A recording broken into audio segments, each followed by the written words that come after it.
An exciting day. YouTube is, of course. Oh, ah.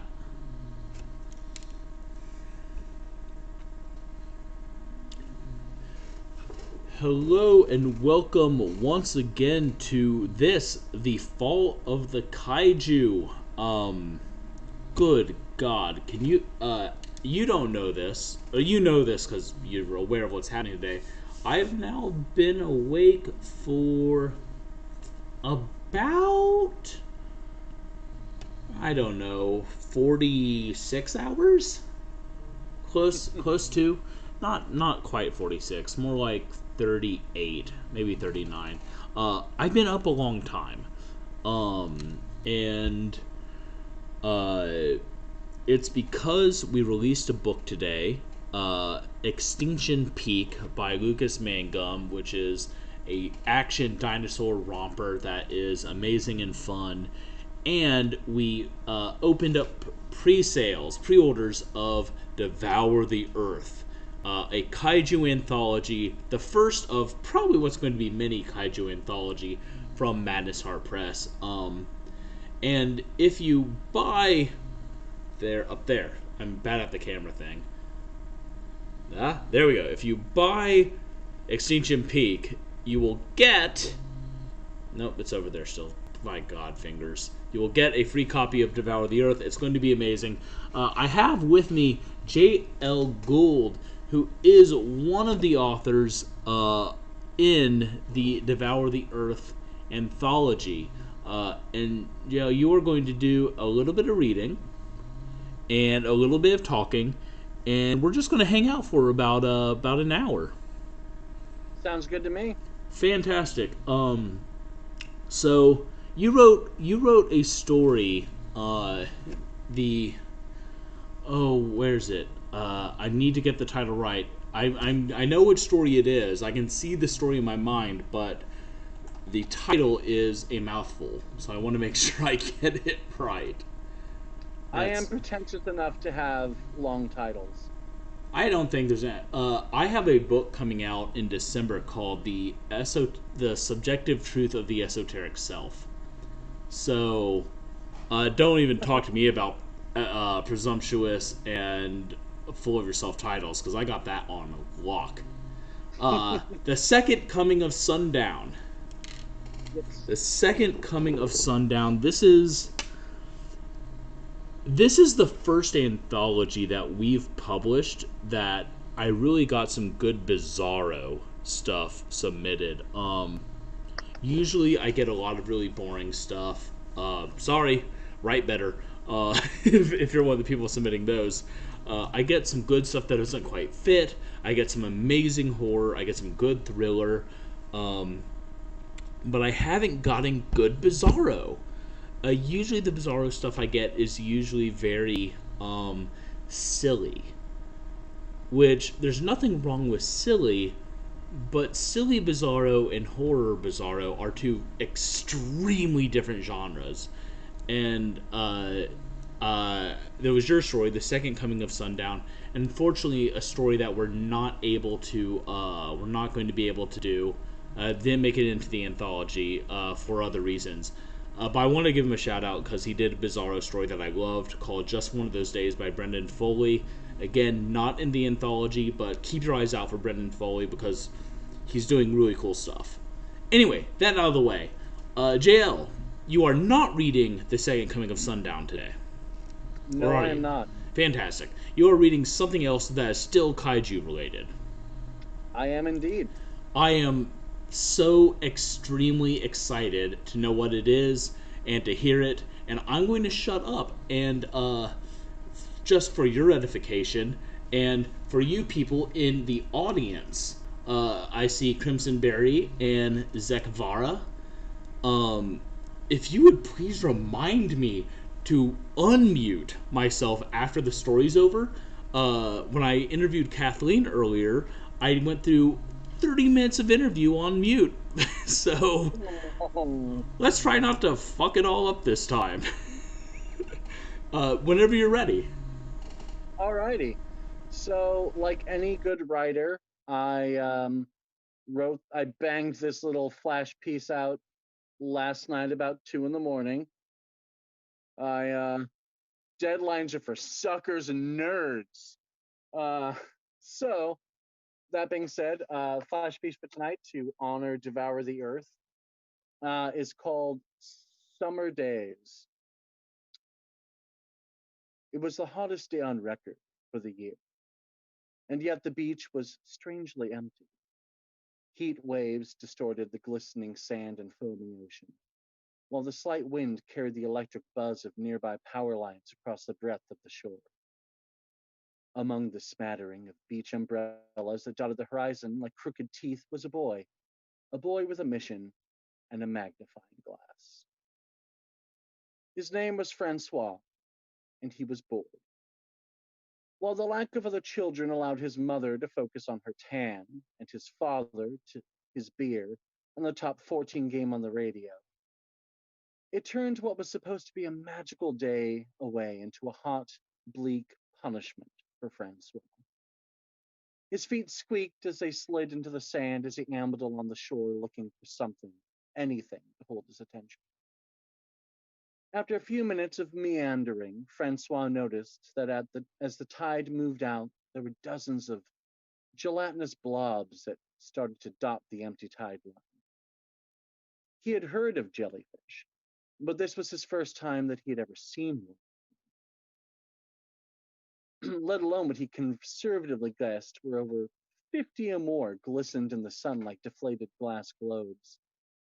He walked up to one, gingerly poking it with a stick, and a partially toothed grin spreading across his face as he watched the defenseless creature pitifully retract on itself. He crouched down to look at the oozing wound he had made after a rather aggressive prodding, using his magnifying glass lens to examine his handiwork better. Francois's mouth fell open as he marveled at the pearlescent sheen to the animal's skin, the intricate network of veins and undigested food buried deep within its body, the multitude of thin, hair-like tentacles that clumped together around the creature's bulk. It was during his examination that he started to notice the concentrated dot of light that poured through the magnifying glass and landed on the soft skin of his prey.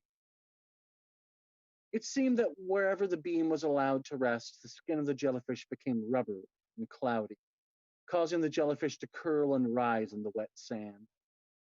Francois's pink tongue squeezed through his missing front tooth and across his lips as he moved the glass to its tentacles, chuckling to himself as the filaments pulled back to escape the burning pain. So caught up was he in his petty torment that he barely noticed just how hot it had become. Sweat started to leak from his temples down his face while the hot air burned his lungs and caused his throat to make clicking sounds whenever he tried to swallow what little saliva he could muster. The magnifying glass fell out of Francois's grasp, landing on the jellyfish, killing it instantly. He couldn't be bothered as the sweat had made its way into his eyes, stinging him instantly. Rubbing did little to alleviate the pain, or distract him from the sensation that his skin was starting to turn taut and painful to move. The jellyfish was fun, but it was definitely time to get out of the sun and drink something cool and refreshing, he'd thought to himself as he attempted to rub the pain away from his eyes. But what he saw stunned and rooted him to the spot. It was a jellyfish, a mass gelatinous form with thousands of thin, delicate tentacles that wafted in the gentle breeze and the rolling tide. And a concentrated beam of light pushed through the monster's undulating mass and landed, with all its intensity, on the beach. He tried desperately to move, to run to his parents, but his muscles immediately started to cramp and Francois fell over, screaming in pain as the heat increased. A nearby umbrella burst into flames as the boy rolled back and forth in a desperate attempt to get away. The tide was burned away in the cone of light. And the last thing Francois thought before his brain boiled was that this thing from the deep rose up for one thing and one thing only, and that was to devour the earth. The end.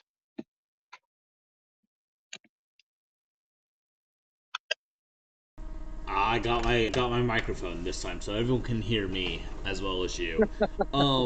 Lovely, and I like how the ending does the age-old trick of putting the name of the thing in it, so the entire audience can go ah. Clever Um, marketing. yes, I love it.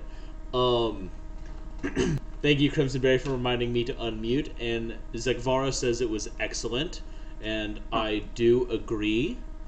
Um, so there's lots we can talk about. I feel there's lots of things we can chat about Oh, uh, yes. this evening, but let's just get started with let's get started with one of the funniest parts of it. I'm not going to give too much away, except to say that a certain messianic figure plays a role in the second coming of Sundown.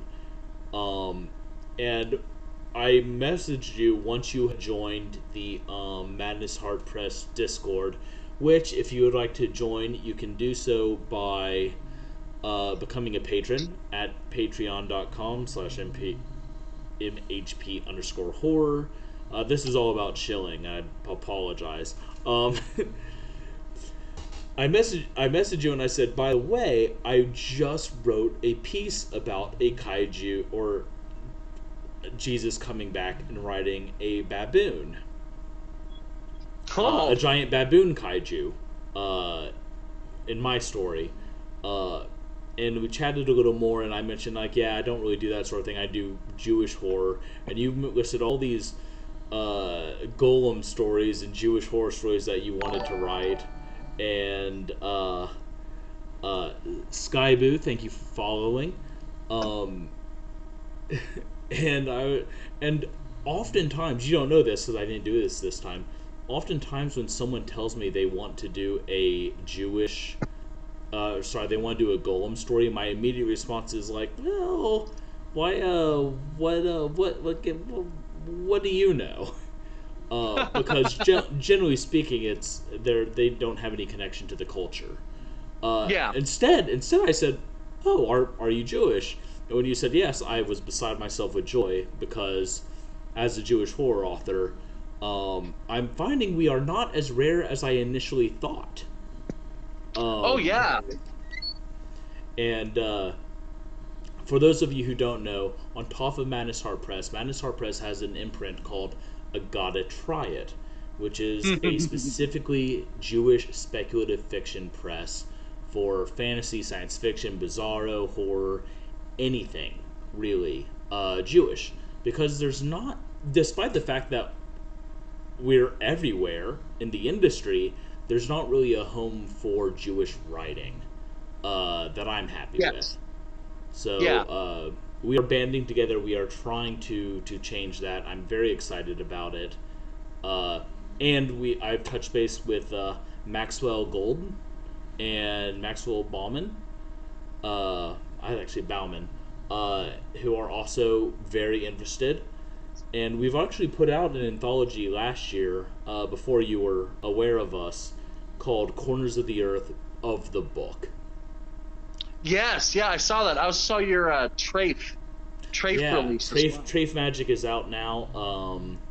It is, it's different. It is Jewish urban fantasy, and it's actually really what inspired this movement because I kept seeing Jews and Judaism portrayed really weirdly racistly in urban fantasy. Yeah. Specifically, the Iron Druid Chronicles. He introduces some Hasidic characters and like, oh, what is their magic? Oh, their beards move weird. They have beard magic. You're just like, what are you doing? What is this bullshit?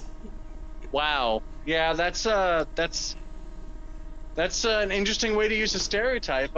Find them. So if I'm wandering around, that's why. I assumed you were pacing in frustration as I talked about myself. Oh no Um, no no no no no no. Though pacing. Oh, there they are. Yeah, no. So if I can chime in for a moment. So please.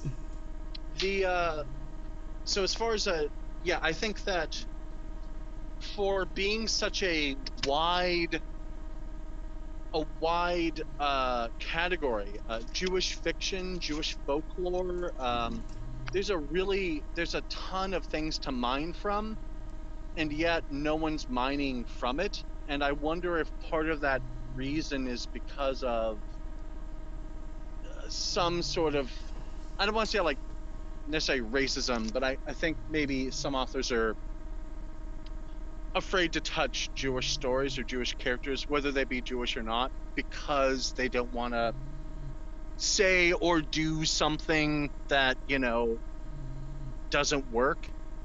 Um, for myself, I would say, as far as Jewish kind of centric projects, I've had this novella I've been trying to do for a while. That's an epistle novella, very much kind of Lovecraftian vein. Mm-hmm. That I want to attempt to create a. I want to try to attempt to create a modern Jewish myth that feels organic, like something that could exist Cool. in the Judaistic kind of fashion. And so I have this idea. It's called. So been working on it for a while. Maybe someday I'll finish it. I don't know. I have no discipline.